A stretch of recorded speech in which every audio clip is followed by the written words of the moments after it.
Kuş olsam, uçup bağına qonsam, sayrayan bilbil bolsam, şanlı meni yadlarım.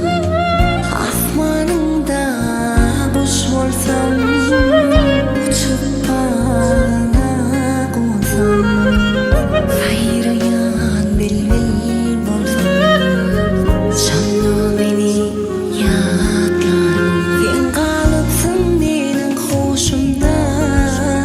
gecelerine giren düşüme, belki yatlayansın belki yok.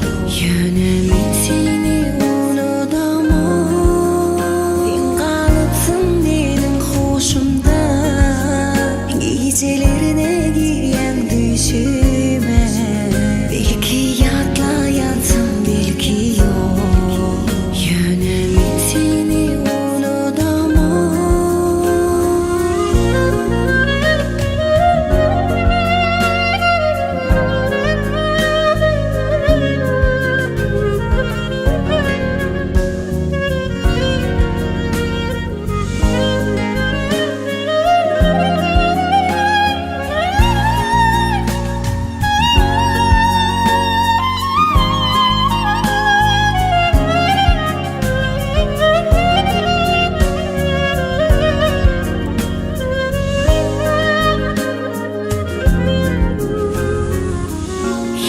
seherde gün doğar, sensiz günüm geçip barıyar.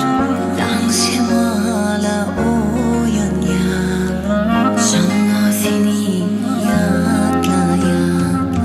Her seherde gün doğar, sensiz günüm geçip barıyar.